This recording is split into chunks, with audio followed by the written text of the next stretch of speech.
Assalamualaikum warahmatullahi wabarakatuh. Waalaikumsalam warahmatullahi wabarakatuh. Yang terhormat Ibu Kepala SMK Negeri 1 Kemangkon, kemudian calon guru penggerak angkatan 9 dari SMK 1 Kemangkon yang saya hormati, ada Ibu Lutfi, Pak Hanan dan juga Pak Rohmat. Kemudian Bapak dan Ibu guru peserta diseminasi budaya positif dari calon guru penggerak angkatan 9 yang ada di SMK 1 Kemangkon yang saya hormati. Pertama-tama marilah senantiasa kita tidak lupa untuk memanjatkan puji syukur kehadirat Allah Subhanahu wa taala atas berkat limpahan rahmat, nikmat dan karunia-Nya sehingga kita pada siang hari ini dapat berkumpul dalam rangka diseminasi budaya positif dari calon guru penggerak angkatan 9 dari SMK Negeri 1 Kemangkon. Salawat dan salam marilah senantiasa kita sanjungkan kepada junjungan kita Nabi besar Muhammad sallallahu alaihi wasallam. Semoga kelak kita termasuk golongan yang memperoleh syafaat di yaumul qiyamah. Amin. Ya, pada siang hari ini kita semua akan mendapatkan ilmu kembali ya, diseminasi terkait dengan budaya positif yang akan disampaikan oleh Bapak Ibu guru calon guru penggerak dari SMK 1 Kemangkon. Untuk efisiensi waktu, marilah kita buka bersama dengan membaca basmalah. Kami ikuti. Bismillahirrahmanirrahim. Selanjutnya adalah sambutan atau pengantar dari Kepala SMK Negeri 1 Kemangkon yang dalam hal ini diwakili oleh Wakakurikulum Bapak Suliman SPD. Kepada Bapak Suliman kami silakan. Terima kasih atas waktu yang diberikan. Assalamualaikum warahmatullahi wabarakatuh. Yang terhormat Ibu Kepala Sekolah yang kebetulan sekarang sedang ada kegiatan di luar, tidak bisa membersamai kita. Yang saya hormati teman-teman CGP angkatan 9, ada Bu Lutfi, Pak Rohmat dan Pak Hanan. Kemudian yang saya hormati rekan-rekan guru SMK Negeri 1 Kemangkon. Alhamdulillah puji syukur kita haturkan pada Allah Subhanahu wa taala, kita diberi kesehatan dan kenikmatan sehingga kita pada hari ini bisa berkumpul di ruangan ini dalam rangka diseminasi dari calon guru penggerak yang angkatan 9 ini. Nanti ada Bu Lutfi yang akan menyampaikan tentang keyakinan kelas, kemudian ada Pak Hanan yang akan menyampaikan tentang budaya positif, dan yang terakhir yang ketiga nanti ada Pak Rohmat yang akan menyampaikan tentang segitiga restitusi. Yang untuk yang pertama kalinya Bapak Ibu, kami sangat senang sekali dengan adanya kegiatan ini. Dari teman-teman CGP nanti bisa menularkan ilmunya yang didapat selama pendidikan terhadap kita semua kepada seluruh warga sekolah. Karena kita tahu bahwa kita dalam rangka pelaksanaan di kurikulum Merdeka itu bisa terlaksana ketika ada budaya positif. Nah, salah satu budaya positif adalah ini hari ini, yaitu tentang diseminasi. Ada diseminasi atau penularan ilmu dari teman-teman CGP. Kemudian harapannya yang kedua, nanti setelah ada diseminasi ini, nanti kita semua bisa menerap ilmunya dan nanti bisa syukur nanti kita bisa melaksanakan bersama-sama. Ketika budaya positif itu sudah membudaya, maka ketika ada kegiatan sekolah nanti akan lebih mudah begitu. Dan pada akhirnya nanti kurikulum Merdeka bisa berjalan dengan maksimal. Kemudian ini juga nanti sebagai penyemangat dari teman-teman yang akan mengikuti CGP angkatan 10 nggih. Nanti 11. Nah, 10 dan 11 dan angkatan 11 sudah dibuka. Monggo Bapak Ibu yang kemarin belum daftar bisa segera mendaftar untuk angkatan 11 ini. Mungkin itu Bapak Ibu yang dapat kami sampaikan. Sekali lagi mari kita di SMK Negeri 1 Kemangkon bisa membangun budaya positif yang sudah dimulai sebetulnya dari beberapa waktu kemarin di angkatan 8, kemudian ini angkatan 9. Jadi nanti endingnya nanti adalah kegiatan pendidikan itu bisa berjalan sesuai dengan kodratnya itu. Jadi kurikulum Merdeka nanti bisa berjalan. Mungkin itu yang dapat kami sampaikan, kurang lebihnya mohon maaf ya, dan terima kasih. Assalamualaikum warahmatullahi wabarakatuh. Waalaikumsalam. Ya, terima kasih kami sampaikan kepada Pak Suliman ya. Langsung saja, berarti ini materi yang pertama akan disampaikan oleh Bapak Hanan Faizal Apri Eskom terkait dengan keyakinan kelas, terkait dengan budaya positif. Kepada Pak Hanan kami silakan.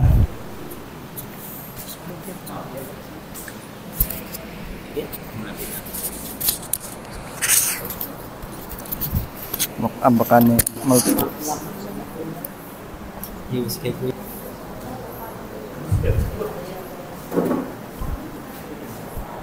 Assalamualaikum warahmatullahi wabarakatuh. Selamat siang Bapak Ibu guru hebat ya. Sudah makan siang ya? Alhamdulillah. Sepertinya tadi makan lele ya, Bapak Ibu. Alhamdulillah. Alhamdulillah lelenya Jawa ya.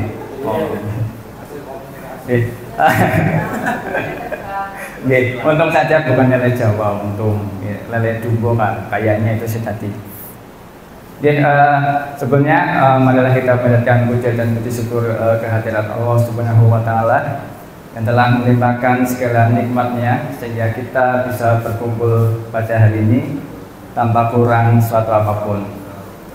Salawat serta salam tak lupa kita panjatkan kepada Nabi Agung junjungan kita Muhammad SAW yang kita nantikan syafaatnya pada yaumil akhir nanti.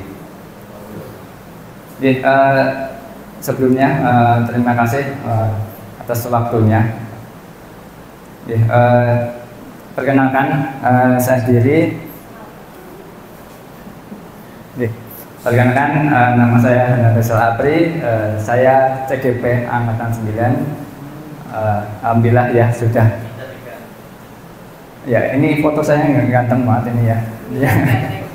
Minta digandeng tapi belum ada yang mau ya.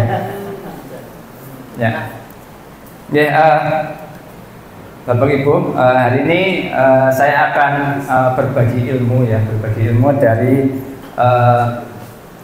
proses saya selama jadi CGP. Saya ingin memberikan ilmu ya Bu. Bukannya saya yang paling pintar itu ya, yang paling bisa ya, yang paling CGP ya katanya ya. Intinya kami di sini nih ada saya nanti, ada Bu Lutfi, ada Pak Romat. Kita berbagi ilmu baik yang kami harap nantinya ilmu ini akan bisa bermanfaat dan diterapkan tentunya. Oke, Bapak Ibu, kali ini kita nanti ada 3 sesi nantinya. Nanti ada saya budaya positif, nanti ada dari Bu Lutfi itu keyakinan kelas, nanti ada Pak Romat di segitiga restitusi. Jadi Bapak Ibu, untuk materi saya adalah budaya positif. Jadi sebelumnya Bapak Ibu hebat ini di bayang-bayang Bapak Ibu itu budaya positif itu apa nih? Ya sebelum saya menjelaskan, mungkin ada bayang-bayang budaya positif itu apa? Mungkin ada yang bisa memberikan pendapatnya. Jadi Pak Purneo, monggo.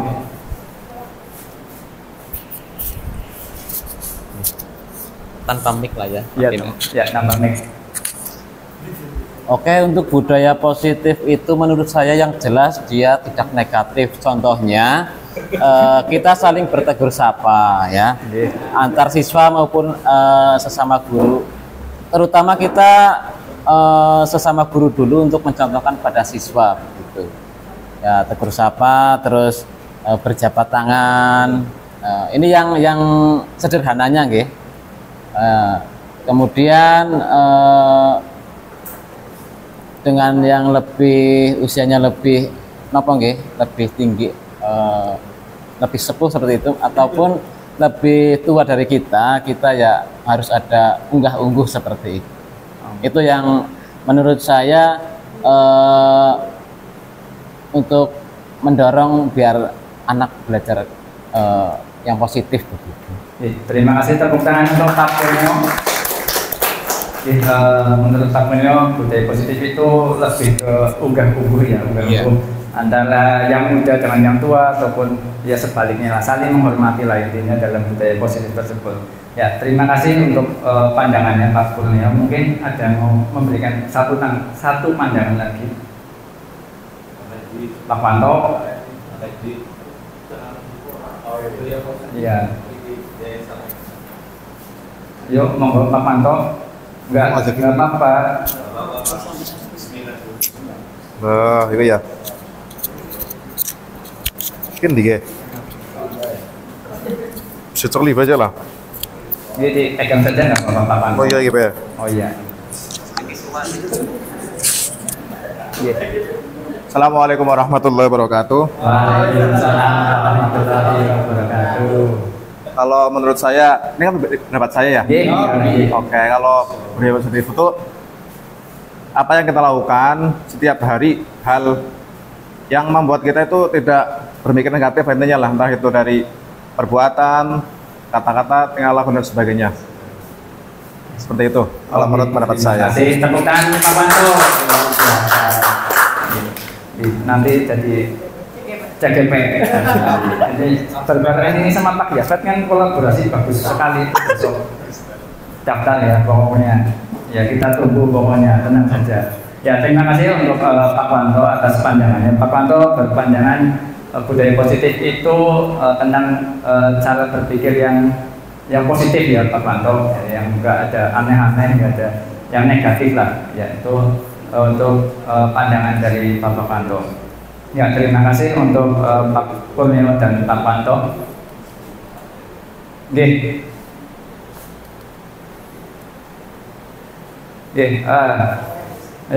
ini untuk budaya positif ya. Budaya positif itu secara teoritis ya, itu adalah merupakan nilai-nilai keyakinan dan kebiasaan di sekolah yang berpihak pada murid agar murid dapat berkembang menjadi pribadi yang kritis, penuh hormat dan bertanggung jawab. Ya, intinya kalau di budaya positif itu adalah sebuah, nantinya itu kan dari tingkatan-tingkatan ya, itu awalnya nanti saya perlihatkan dari awalnya. Intinya kalau budaya positif itu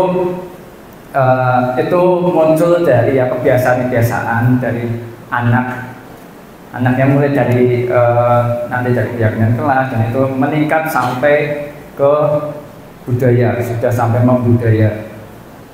Itu tentunya perlu waktu dan tenaga lah. Jadi Bapak Ibu, ya mungkin ya kita bisa menciptakan budaya positif di SMK kita ini. Mungkin ya.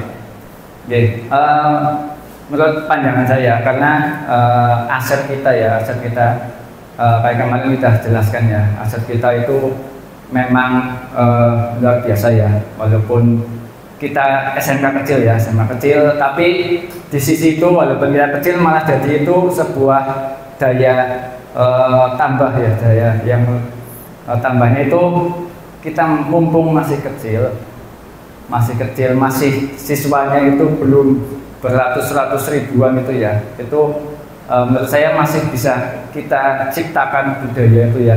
Kita harus buat pondasi yang kuat, nantinya ya. Kalau impian saya sih, kita udah ini mumpung lagi kecil, kita buat budaya ya, kita bikin pilot project kelas 10 dan kelas 11 itu kita terapkan ya budaya positifnya terus kita buat dan kita dampingi terus agar itu jadi budaya. Nantinya kalau mimpi kita ya, moga saja mulai tahun depan kita sudah punya tanah, kita pindah, nanti otomatis kita sudah punya fondasi yang kuat. Nanti tinggal anak-anak yang mau masuk lagi itu jangan enak tuh ya, masuk tinggal mengikuti, mencontoh kakak-kakaknya ya. Kakak-kakaknya sudah terbiasa dengan budaya positif, otomatis yang masuk ke SMK kita nantinya akan terbawa dengan sebuah budaya itu. Itulah impian saya, kita genjot ya, kita terapkan ini, kita bina sampai jadi budaya positif ya. Nantinya kalau kita besok pindah terus kita punya muridnya banyak, insya Allah ya sudah tercipta budaya positifnya itu. Oke, ini untuk ini bacanya apa ya, diagram apa ya atau apalah. Oke, ini untuk menuju dari budaya positif itu awalnya itu yang paling kecil ya, paling sederhana itu kita buat peraturan kelas itu ya, peraturan kelas. Jadi emang di budaya positif semua bapak ibu guru itu wajib membuat peraturan kelas. Setelah peraturan kelas tercipta, nanti akan tercipta juga keyakinan kelas. Ya, keyakinan kelas itu nanti akan dijelaskan lagi secara detailnya ya. Setelah keyakinan kelas tercipta ya, naik lagi ke lingkungan ya, lingkungan yang positif. Nah, endingnya seluruh ya ini di budaya positif. Ini bukan hanya untuk anak-anak saja atau murid-murid kita, tapi juga bapak ibu guru juga nantinya jadi orang yang apa ya, orang yang melaksanakan juga, nggak cuma murid juga. Kita harus punya keyakinan juga ya. Jadi kita sama-sama melaju lah. Jadi karena banyak murid kita ya, kemarin sempat dijelaskan ya, karena murid kita tuh banyak melihat bapak ibu guru.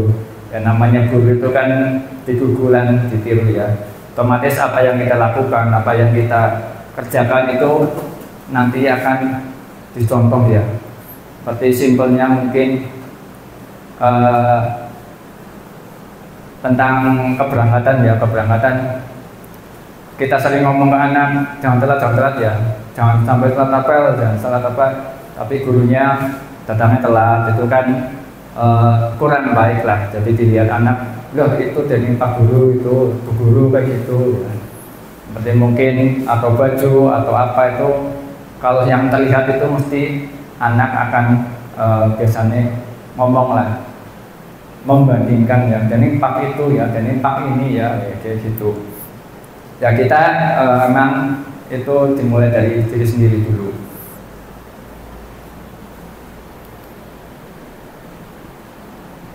Selanjutnya konsep inti budaya positif itu ada 8. Yang pertama perubahan paradigma belajar. Yang kedua disiplin positif. Yang ketiga nilai-nilai kebajikan. Yang keempat kebutuhan dasar manusia. Yang kelima motivasi perilaku manusia. Yang keenam posisi kontrol guru. Yang ketujuh keyakinan kelas. Dan yang terakhir adalah segitiga restitusi ya. Ya restitusi saja, jangan ditambahkan yang lain-lain. Oke, ini adalah 8 konsep inti dari budaya positif.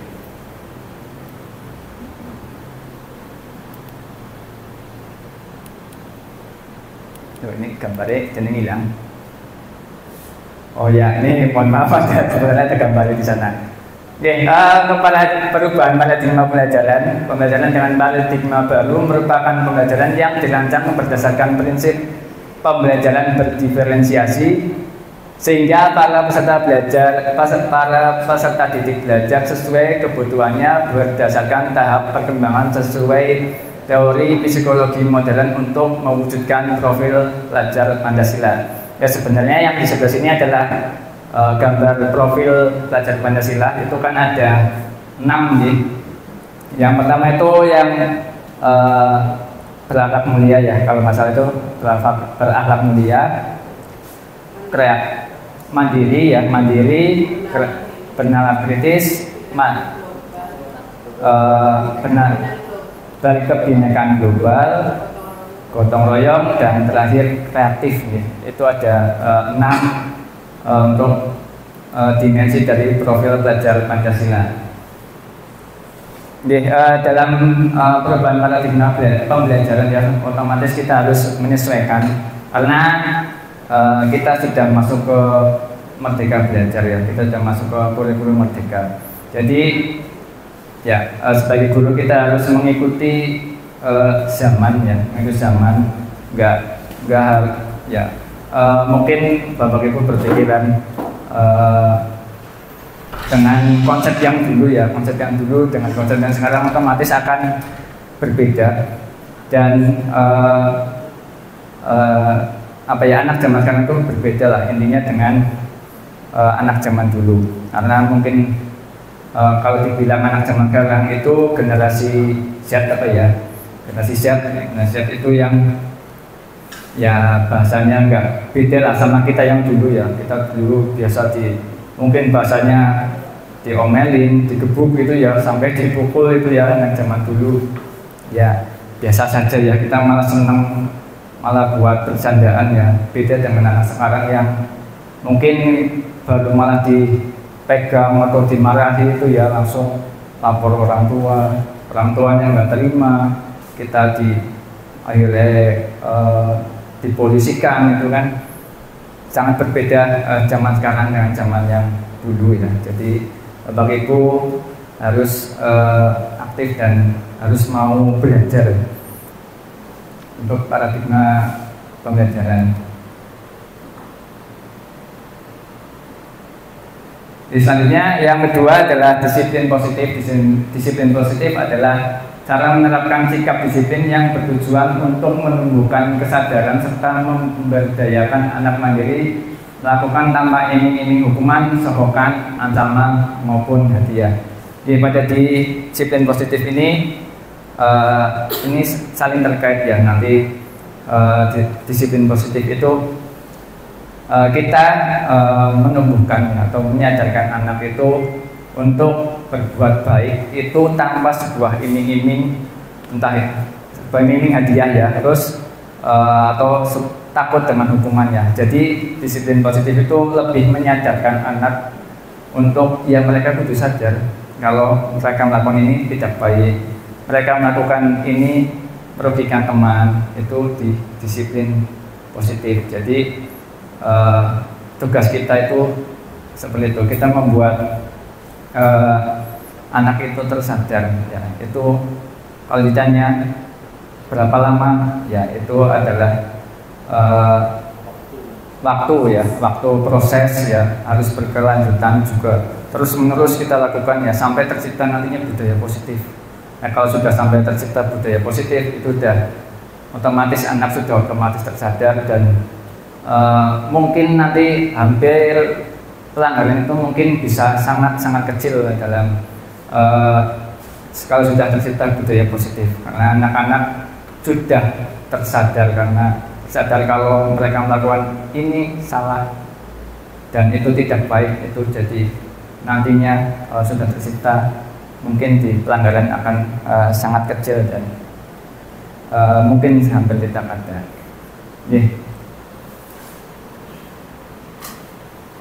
Ya, untuk tujuan disiplin positif adalah menciptakan peserta didik yang memiliki disiplin diri sehingga mereka berperilaku mengacu pada kebajikan universal, memiliki motivasi intrinsik ya dalam perubahan perilaku ke arah yang lebih baik. Ya, saya tadi kan nanti ada nanti setelah ini ada motivasi diri anak itu, mereka itu berbuat baik karena apa ya? Ada motivasi ekstrinsik dan intrinsik. Nanti selanjutnya akan dijelaskan ya. Dan selanjutnya adalah nilai-nilai, enggak kelihatan ya, nilai-nilai kebajikan ya.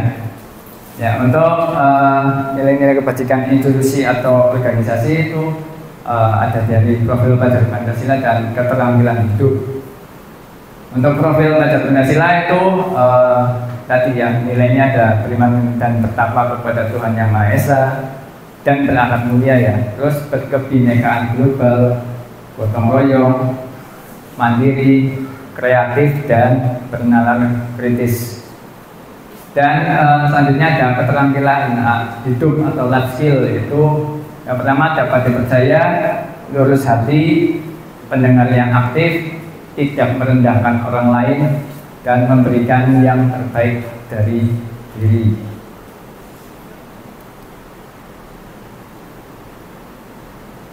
Selanjutnya adalah kebutuhan dasar manusia. Itu poin ketiga dari budaya positif. Apa itu sih kebutuhan dasar manusia? Kebutuhan dasar manusia adalah segala sesuatu yang kita lakukan untuk mendapatkan apa yang kita inginkan. Seluruh tindakan yang kita lakukan memiliki tujuan tertentu dan semua usaha terbaik yang kita lakukan adalah dalam rangka agar kebutuhan kita terpenuhi dengan baik. Nah, itu kita sebagai manusia itu mempunyai kebutuhan dasar manusia, itu ada lima kebutuhan dasar manusia.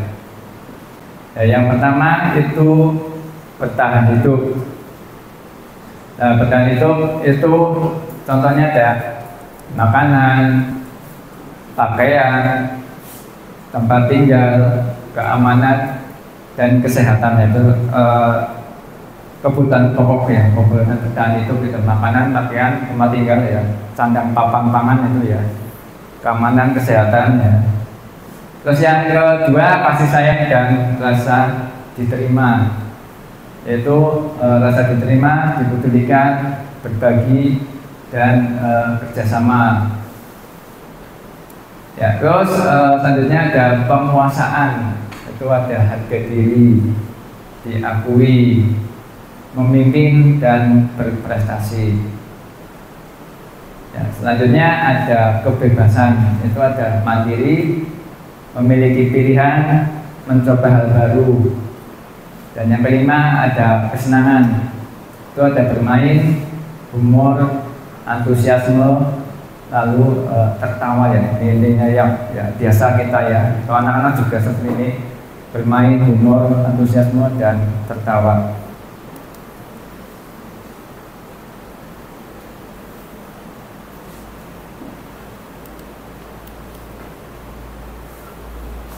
Ya, mohon maaf, benar kelihatan ini yang satu. Benar keton ya.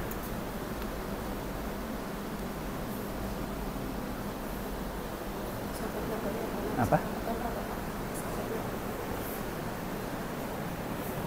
Ya, untuk motivasi perilaku manusia itu ada motivasi ekstrinsik dan motivasi intrinsik ya.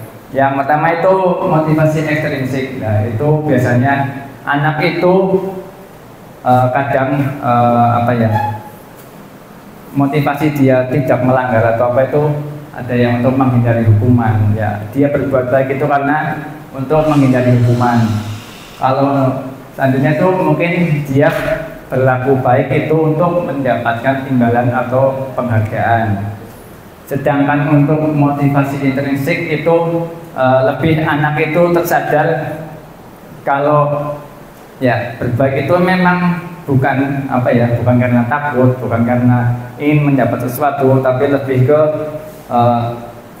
kesadaran karena berbuat baik itu memang ya seharusnya seperti itu. Itu untuk motivasi intrinsik.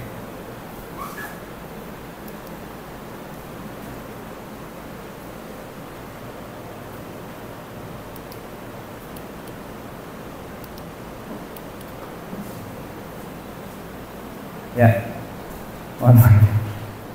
Kok nggak kelihatan?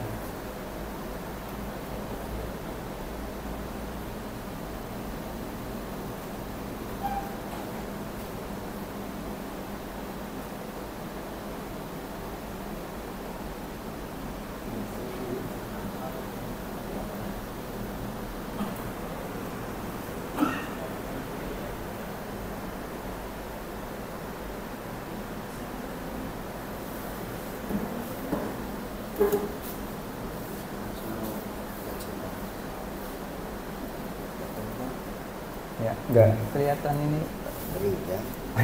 Enggak apa? Backgroundnya ini anu warnanya hitam sih.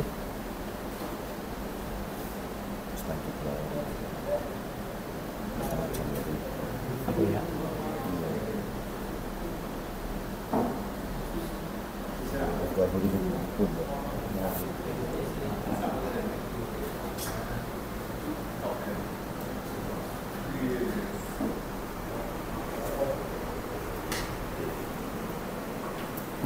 Mohon maaf, padahal sudah bagus-bagus bikin pepet jebulnya nggak kelihatan. Ini untuk perbedaan antara hukuman, konsekuensi, dan restitusi ya. Ya, hukuman itu tidak terencana atau tiba-tiba tanpa bagiku langsung kamu salah itu kalau hukuman. Kalau di konsekuensi itu terencana dan disepakati bersama ya, disepakati sebagai sesuai peraturan. Kalau di restitusi itu lebih ke proses menciptakan kondisi murid untuk memperbaiki kesalahan. Terus untuk hukuman murid tidak tahu apa-apa ya. Terus ini bersifat satu arah ya, karena hukuman itu tidak dibuat dengan anak, jadi lebih guru yang membuat hukuman, bukan anak itu yang membuat hukumannya. Makanya itu disebut bersifat satu arah. Terus untuk hukuman itu bersifat fisik atau psikis ya. Salah satunya mungkin kalau hukuman itu push up, lari. Di psikis mungkin ya bahasanya kita diomelin ya, didomai itu ya, itu salah satu hukuman. Terus untuk konsekuensi itu terencana atau disepakati sesuai peraturan, mulai tetap dibuat tidak nyaman. Sikap guru itu selalu memonitor murid ya, itu di konsekuensi ya. Kita nanti belajar juga, nanti ada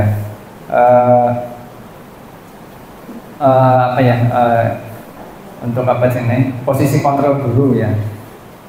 Terus untuk restitusi itu proses menciptakan, jadi proses kolaboratif yang mengajarkan murid untuk mencari solusi sendiri ya. Di nanti restitusi itu lebih mendorong anak itu mencari solusi dari apa yang mereka lakukan.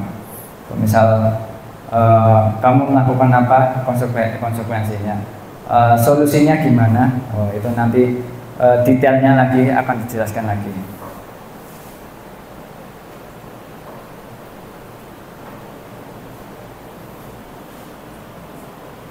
Ya, lanjut ya. Ini kelima, posisi kontrol guru.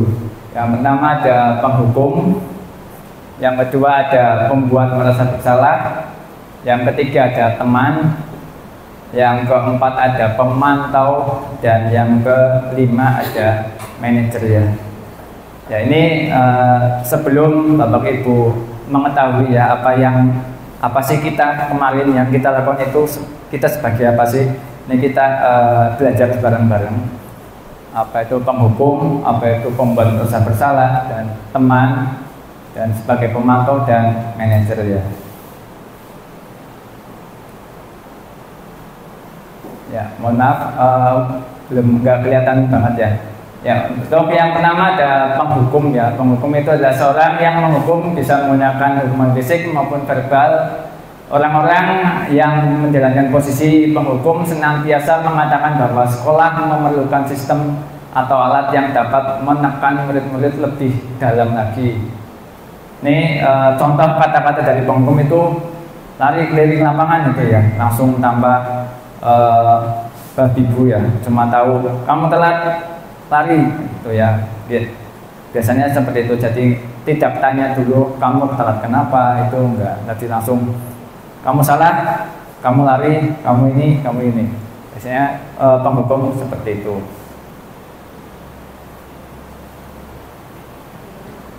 Ya, selanjutnya ada pembuat merasa bersalah ya. Pada posisi ini biasanya guru akan bersuara lebih lembut.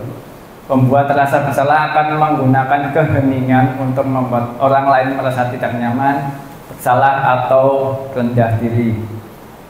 Nah, dari ini biasanya kata-kata dari pembuat merasa bersalah itu biasanya yang ngomongnya halus ya. Ini sebagai contoh, berapa kali Bapak bilang sama kamu ya, memberitahu kamu selalu mengecewakan Bapak ya. Kalau membuat merasa bersalah seperti itu, jadi seakan-akan guru itu mengutarakan kekecewaannya ke anaknya ya. Itu si pembuat itu ya. Kalau kita biasanya meledek-ledek gitu ya, si pembuat merasa bersalah itu ya. Ya, selanjutnya posisi yang ketiga itu adalah teman ya. Guru pada posisi ini tidak akan menyakiti murid, namun akan tetap berupaya mengontrol murid melalui persuasi. Posisi teman pada guru bisa negatif ataupun positif ya. Ini di sini untuk negatifnya ya, positifnya dulu. Positifnya murid emang merasa dekat dengan guru, merasa pokoknya intinya kalau di positifnya tuh anak lebih dekat dengan gurunya. Tapi kalau di sisi negatifnya guru itu ya, misal anak membuat kesalahan, terus bahasanya ya diberikan konsekuensi sama gurunya ya, nanti anak itu merasakan, loh katanya kita teman tapi kok bapak seperti itu ya. Jadi anak itu nantinya akan ya mungkin yang melunjak ya kecewa. Loh katanya kita teman ya sama gurunya itu ya, katanya kita bro ya, tapi malah bapak menghukum saya itu ya, bahasanya seperti itu. Jadi anak lebih ke nanti endingnya tuh kecewa ya, uciwa ya. Ya untuk biasanya kata-kata sebagai guru itu, sebagai teman itu, misalnya seperti ayo dong ikuti aturan sekolah ya, tolong bantu ya bapak sekali ini ya, sudah tidak apa-apa, misal lain kali jangan berbuat seperti ini lagi ya. Biasanya itu lebih ke kata-katanya itu lebih sopan, lebih nyaman nanti dengar ya. Kalau teman itu ya kayak kita lah ya, itu jadi kayak menganggap murid kita itu sebagai kayak teman lah. Nah, yang keempat itu ada pemantau ya. Pemantau itu berarti mengawasi ya. Pada saat kita mengawasi, kita bertanggung jawab atas perilaku orang-orang yang kita awasi. Seorang pemantau sangat mengandalkan perhitungan, catatan, data yang dapat digunakan sebagai bukti atas perilaku seseorang. Ya, untuk memantau itu biasanya seperti ini. Kamu sudah melanggar peraturan sekolah, kamu tahu konsekuensinya kan ya. Yaitu contoh dari pemantau ya. Jadi pemantau itu hampir mendekati dengan manajer, tapi dia nggak merangsang anak untuk memberikan solusi. Jadi ibaratnya kamu tahu ini kan, ya tahu konsekuensinya, ya tahu ya. Silakan dilaksanakan konsekuensinya. Itu untuk pemantau.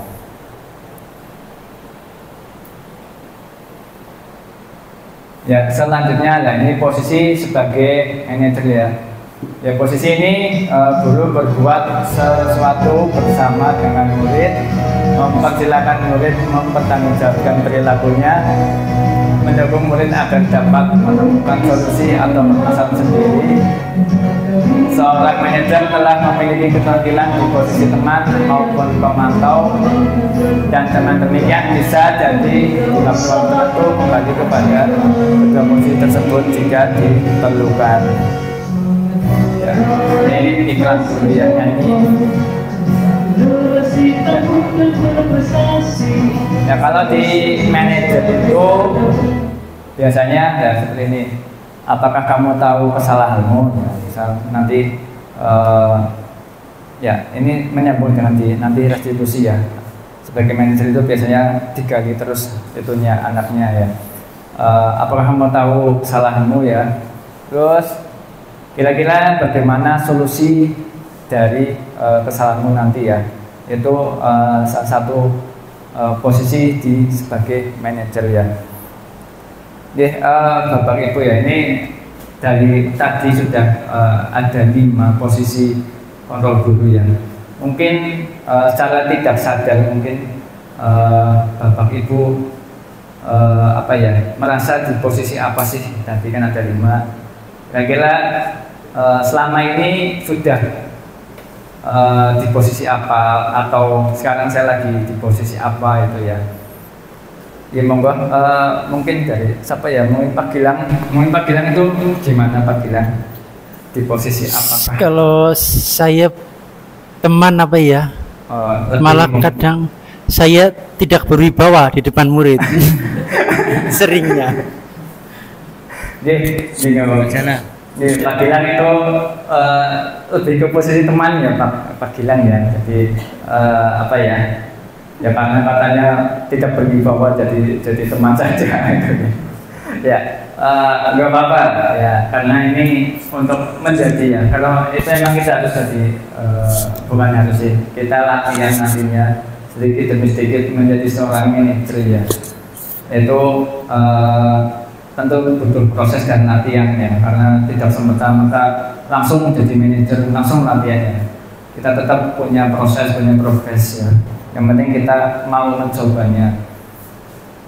Monggo ada lagi Bolana kira-kira sebagai apa? Sama seperti Pak Gilang, sebagai teman. Sebagai teman, menganggap murid ya sebagai teman ya. Tapi ya itu harus tahu Bapak Ibu ya, itu ada sisi negatifnya ya, sisi positifnya. Kalau menjadi menganggap anak itu sebagai temannya lah, kita berposisi sebagai teman, itu ada positifnya dan negatifnya. Ya, ada lagi Pak Manto sebagai apa? Penyayang yang enggak bentuk kasih sayang. Kalau saya kadang-kadang bisa menjadi teman, bisa belajar menjadi manajer. Wih, tepuk tangan. Sudah mencoba menjadi seorang manajer ya. Nanti bisa dipraktekkan nanti untuk latihan ya. Bagi contoh ini Pak Korban nanti bisa.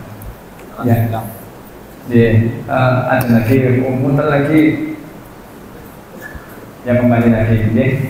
Terima kasih untuk ini pada merasa ya, walaupun mungkin tidak sadar atau sadar ya, kita sebagai apa ya.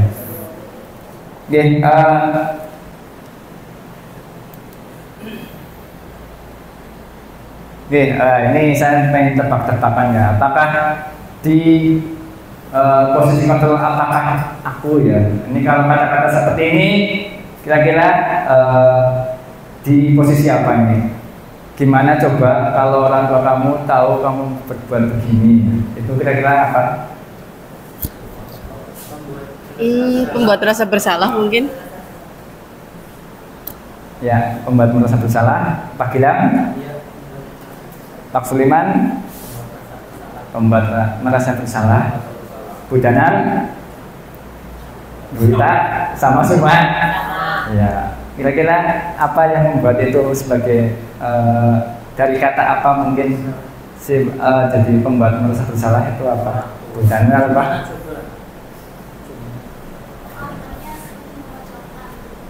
Ya, kalimatnya seperti memojokkan ya, ya, ini memang betul sekali. Ini adalah pembuat merasa bersalah ya. Gimana coba itu ya. Biasanya seperti itu untuk kata-katanya ya. Kalau orang tuamu tahu kamu begini ya, itu contoh dari pembuat merasa bersalah. Ya. Selanjutnya,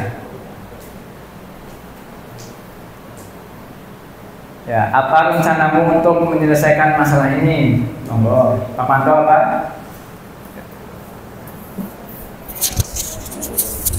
Ya, rencana ya berarti ketika kita berbuat kesalahan berarti berusaha memperbaiki kesalahan tersebut. Posisinya ini sebagai apa kira-kira kata-kata ini loh.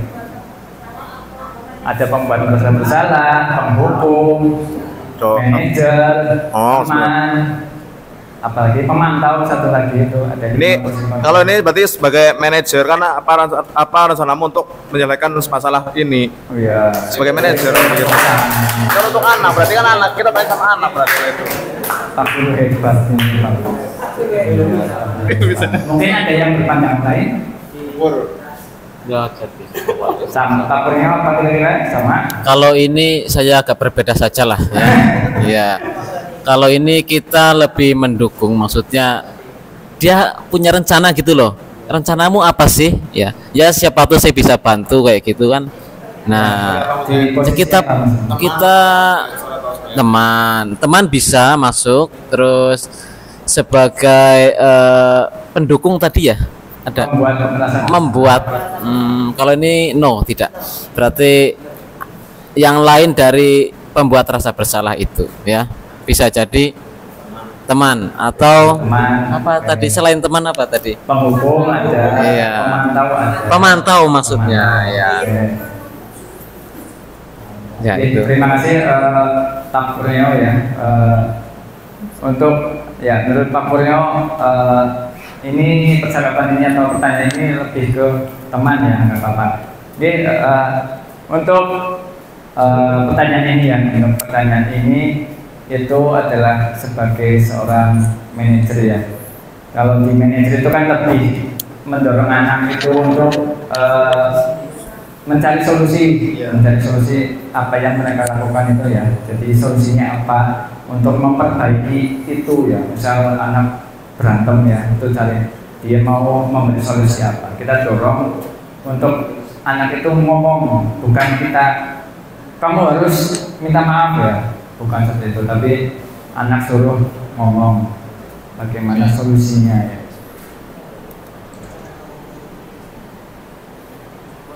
Enggak teman. Ya, ini ayolah Pak, lakukan demi Bapak atau Ibu ya. Monggo ada yang ya beratnya kira-kira apakah ini Sebagai teman. oh posisi panggilan sebagai teman ya. Oke, Bu Vita kira-kira apa? Sama sebagai teman. Ya. Kira-kira apa Bu Vita?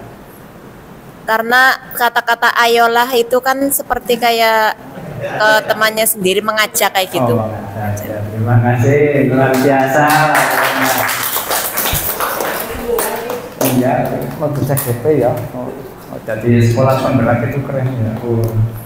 Bergerak dong ya. Oke, ya. Bismillah, semoga jadi sekolah penggerak lah. Amin. Ini kayaknya yang terakhir ya, terakhir.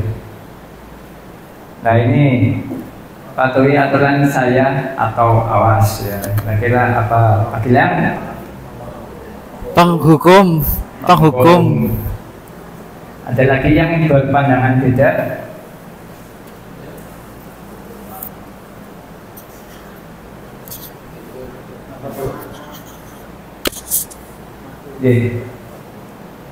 Patuhi aturan saya atau awas ya. Nah, itu ciri-ciri dari seorang penghukum ya. Ya tanpa basa-basi, tanpa bagiku ya.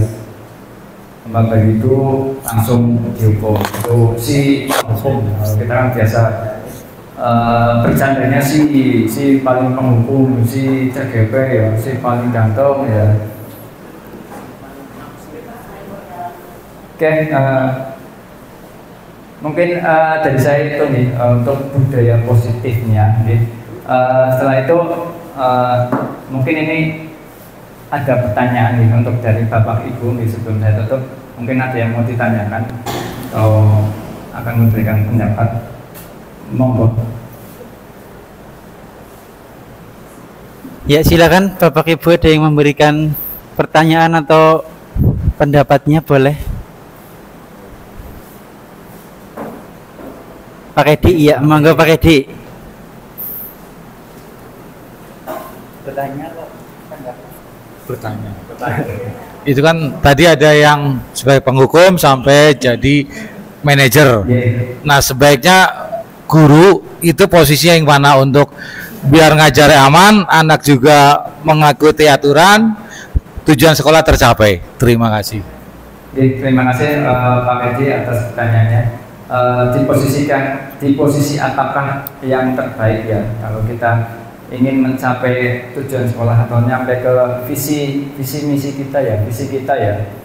Tadi kan ada visi kita beranak mulia, terus inovatif, futuristik dan berwawasan lingkungan ya. Itu untuk visi kita. Ya tentunya karena kemarin kita sudah meninjau ya, visi kita itu sudah sesuai dengan profil Pancasila, itu dimensinya sudah masuk semua. Dan ini juga posisi kontrol itu adalah yang akan menuju juga ya, menuju ke disiplin positifnya, budaya positifnya. Memang kali itu nek dianjurkan sih kita harus sebagai di manajer Pak Edi ya, karena manajer itu apa ya, itu adalah mungkin level tertinggi ya dari posisi kontrol itu. Karena itu kembali lagi untuk mencapai di budaya positif itu anak itu harus disadarkan. Nah, kalau di manajer itu kan lebih mendorong anak itu untuk memberikan apa ya, kalau dia membuat kesalahan memberikan solusinya. Jadi anak itu dia tahu dia salah, dia tahu harus berbuat apa. Nantinya anak itu akan terus apa ya, mengenang atau teringat terus apa yang solusi dia. Kalau dia melakukan ini nanti dia akan terus teringat. Itu kunci di budaya positifnya atau keyakinan kelas nantinya itu seperti itu. Itu jadi anak itu mendorong anaknya itu lebih tersadar itu. Seperti itu sih Pak Edi. Kalau di posisi apa yang paling terbaik itu adalah sebagai di manajer ya. Walaupun mungkin ya kita perlu proses untuk menuju ke manajer, tapi paling enggak Bapak Ibu guru udah tahu ya bagaimana menjadi seorang manajer, apa bedanya dengan penghukum. Jadi ya kita latihan bareng-bareng berproses lah. Saya juga ya mungkin belum bisa menjadi manajer, tapi telah tahu ilmunya, jadi mungkin kita bisa mempraktekannya besok-besok sebagai manajer. Dan saya yakin itu ada dampak ke anak, karena sesuatu yang kita lakukan terus-menerus itu biasanya akan memberikan hasil ya. Jadi mungkin itu Pak Edi. Terima kasih. Cukup Pak Edi? Apa ada lagi yang ingin ditanyakan? Manajer ketika kita bekerja manajer dengan anak buah itu satu visi ya. Kalau di perusahaan manajer dengan karyawan itu satu visi, tapi ketika manajer dengan siswa itu beda visi. Siswa ke sekolah untuk belajar, guru ke sekolahan untuk memberi ilmu. Jadi saya sudah cocok, tapi karena udah seperti itu ngikutin saja. Terima kasih. Terima kasih. Jadi emang kalau kita mungkin ya kita sama mungkin pada di awal-awal mungkin berpikiran seperti itu ya, karena itu kita harus mengupdate juga, kita harus latihan juga ya, latihan juga untuk menjadi lebih baik ya. Oke, mungkin ya sebelum ditutup ini ada kata-kata quotes of the day ya dari Jalaluddin Rumi ya. Kemarin saya pintar, jadi saya ingin mengubah dunia. Hari ini saya bijaksana, jadi saya mengubah diri saya sendiri.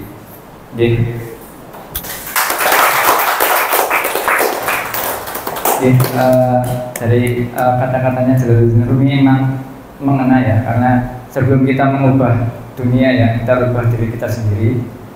Kita analogikan kita sebagai cangkir yang kosong. Jadi apapun ilmu yang diberikan kita sebagai cangkir yang kosong. Jadi kita serap, kita terima, tentunya yang baik-baik ya. Kalau kita sebagai cangkir yang sudah isi, mau diisi ilmu baik pun seberapa banyak pun ya, tetap akan tumpah-tumpah dan tidak akan terserap dengan baik ya. Itu mungkin dari saya itu dulu. Terima kasih Bapak Ibu hebat. Selanjutnya waktu dan tempat saya berikan lagi ke pembawa acara. Terima kasih. Wassalamualaikum warahmatullahi wabarakatuh.